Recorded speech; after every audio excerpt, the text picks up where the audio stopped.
Konoha, a joia oculta entre as aldeias shinobis, vivia uma era de ouro aparente. A paz pairava sobre seus telhados e campos de treinamento. Mas, como em toda superfície calma, tensões subterrâneas ameaçavam a tranquilidade. No coração dessa aparente serenidade destacava-se Itachi Uchiha, um prodígio, cujo nome era sussurrado com reverência e admiração por toda a vila. Sua lealdade a Konoha era inquestionável, assim como seu amor pela família, especialmente por seu irmão caçula, Sasuke.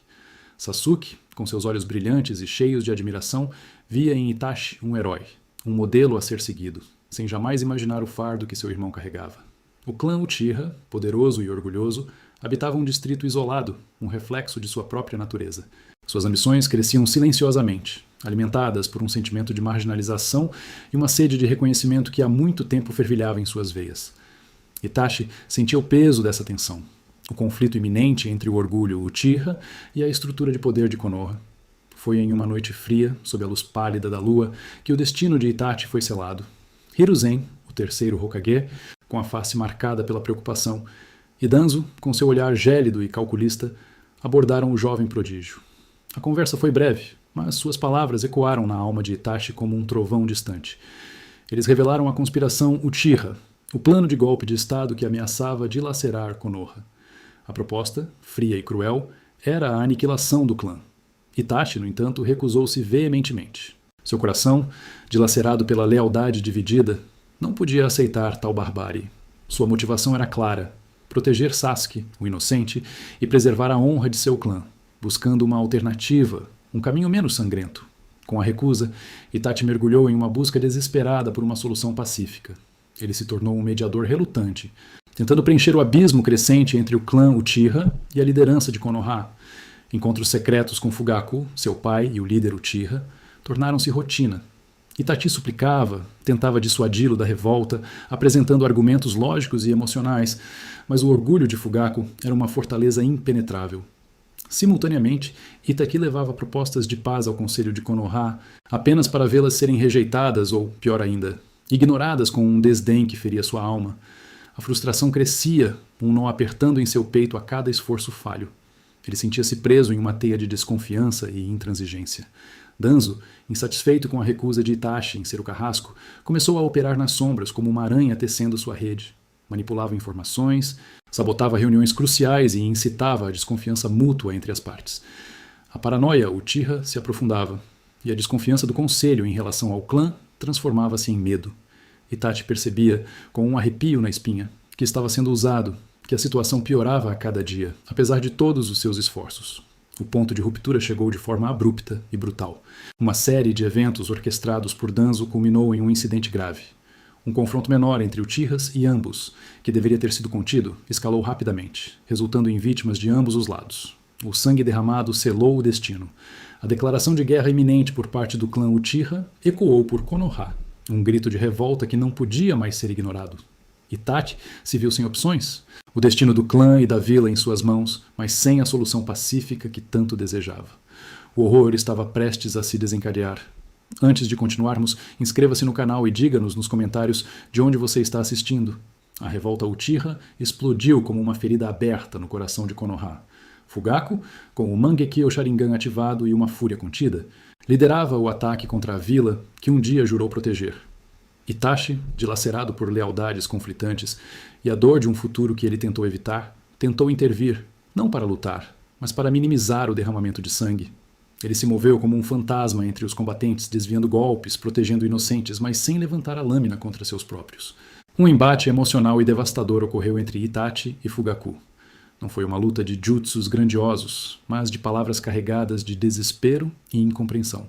Fugaku, com lágrimas nos olhos e a voz embargada pela mágoa de anos, revelou suas verdadeiras motivações. Não era o poder pelo poder, mas a honra perdida do clã, o medo da extinção de uma linhagem que ele via ser progressivamente marginalizada. Seu último ato foi um grito de dor, não de ambição. A trágica morte de Fugaku não veio das mãos de Itachi, mas em um ato desesperado de auto-sacrifício contra as forças de Konoha, que avançavam impiedosamente. Ele caiu no campo de batalha, um líder que escolheu morrer pela causa que acreditava, mesmo que fosse errada. A batalha se intensificou, transformando-se em um massacre. Baixas eram incontáveis de ambos os lados, o sangue manchando as ruas que antes eram pacíficas. Itachi, com o coração em pedaços, canalizou toda a sua força para proteger os civis e, acima de tudo, as crianças Uchiha, incluindo Sasuke. Ele os guiou para locais seguros, usando seus jutsus para criar desvios e barreiras contra a fúria dos combatentes. Mas a intervenção de ninjas de Konoha, liderados por Danzo, selou o destino. Danzo agiu com uma brutalidade excessiva, sem piedade, usando a revolta como pretexto para erradicar completamente o clã Uchiha. O massacre se concretizou, mas desta vez Itachi não foi o carrasco. Ele foi uma testemunha impotente, um protetor desesperado, cujos esforços foram insuficientes para deter a maré de sangue. Itachi conseguiu salvar Sasuke da carnificina, levando-o para um local seguro, longe dos gritos e da destruição. Mas o trauma já estava gravado na alma do menino. Sasuke, com os olhos arregalados de horror, viu os corpos de sua família, os símbolos de seu clã em ruínas. Ele não compreendeu o papel de Itachi na proteção, apenas o horror indizível da perda que o cercava. Naquele momento, em meio à fumaça e às cinzas, Sasuke jurou vingança. Sua fúria se voltaria contra Konoha, e por associação, contra Itachi, que ele via como um colaborador da vila, alguém que falhou em proteger seu próprio sangue. Com o coração despedaçado e a alma dilacerada, Itachi tomou a decisão de deixar Konoha. Ele se tornou um ninja renegado, não por escolha própria, mas por necessidade. Sua intenção secreta, porém, era proteger a vila do exterior, monitorando ameaças que poderiam surgir. Enquanto isso, Danzo consolidava seu poder, utilizando o massacre Uchiha como prova de sua eficácia em proteger Konoha, mesmo que ao custo de vidas inocentes e da verdade.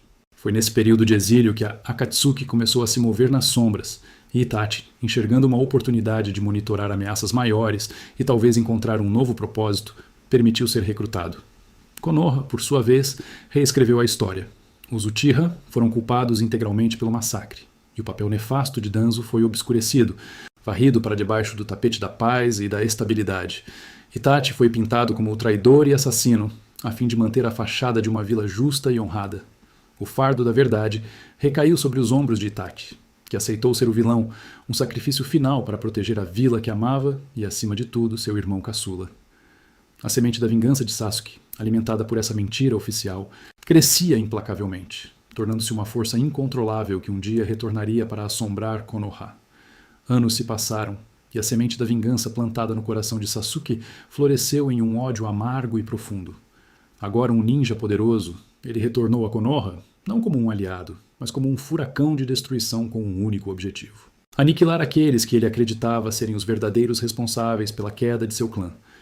Itachi, observando das sombras, com o corpo definhando pela doença e o espírito cansado pelo fardo da mentira, tentava desviar Sasuke de seu caminho autodestrutivo, enviando mensagens veladas, criando obstáculos sutis, sempre buscando uma forma de fazê-lo enxergar além da raiva. O reencontro dos irmãos era inevitável, carregado de uma dor que atravessava a alma, um ódio que consumia e um amor reprimido que nenhum deles ousava admitir. Em um clímax emocional, sob a luz pálida da lua, Itachi confrontou Sasuke. Não era uma batalha de sharingans ou jutsus grandiosos, mas um duelo de verdades e mentiras, de sacrifícios e incompreensões. Com a voz embargada pela dor de anos de silêncio e sacrifício, Itachi revelou a verdade nua e crua. Ele explicou a manipulação de Danzo, seus próprios esforços desesperados para evitar o massacre, e como ele havia protegido Sasuke em meio à carnificina, garantindo sua fuga e sobrevivência. Cada palavra era uma facada no coração de Sasuke, que ouvia com uma mistura de choque, negação e uma crescente sensação de traição. A versão oficial, que ele havia abraçado como sua identidade, desmoronava-se diante de seus olhos. A dor de Itachi, ao ter que expor a si mesmo como o herói que ele nunca quis ser, ao ter que despir-se de sua persona de vilão, era quase insuportável. Seus olhos, antes frios e distantes, agora refletiam um oceano de sofrimento e amor fraternal. Sasuke, dilacerado pela verdade que desfigurava sua realidade, enfrentou uma crise existencial profunda. Seu mundo, construído sobre a fundação da vingança, ruía. Ele podia escolher perdoar, buscar a justiça de outra forma, ou continuar no caminho da vingança, agora direcionada a Danzo e aos manipuladores que orquestraram a tragédia. Itachi, enfraquecido pela doença que o consumia e pelo peso de suas escolhas, o encorajou com suas últimas forças a escolher um caminho de redenção, não de ódio. Ele queria que Sasuke vivesse, que construísse um futuro, livre das amarras do passado. A morte de Itachi veio não pelas mãos de Sasuke, mas pela exaustão e pela doença implacável, após cumprir sua missão final de guiar o irmão. Ele se desfez em pó, um sorriso tênue nos lábios, deixando para trás um legado de sacrifício incompreendido. Com a verdade ecoando em sua mente e o sacrifício de seu irmão queimando em sua alma, Sasuke direcionou sua fúria contra Danzo e os verdadeiros conspiradores. Não era mais uma vingança cega, mas uma busca por justiça. Uma batalha política se iniciou, com Sasuke expondo a corrupção e os segredos sombrios de Konoha. Naruto, que sempre acreditou na bondade de Sasuke, e outros aliados se uniram a ele, buscando a verdade e a justiça para o clã Uchiha e para a própria vila. A queda de Danzo foi inevitável, e a reestruturação do Conselho de Konoha buscou mais transparência e equidade, prometendo um futuro onde tais manipulações não seriam toleradas. A verdade sobre Itachi Uchiha foi finalmente revelada a Konoha, restaurando sua honra e transformando o traidor em um herói silencioso. Sasuke, embora ainda carregando as cicatrizes profundas de seu passado, começou a reconstruir sua vida, honrando o sacrifício de seu irmão ao buscar um caminho de proteção e paz. A vila aprendeu com seus erros, buscando um futuro onde a confiança e a verdade prevalecessem sobre as mentiras e as intrigas. Foi um final satisfatório, mas agridoce. A paz foi alcançada, mas o custo da verdade foi lembrado por cada habitante de Konoha, e o sacrifício de Itachi Uchiha, o prodígio que carregou o fardo do mundo em seus ombros, foi eternizado na história como um farol de amor e devoção.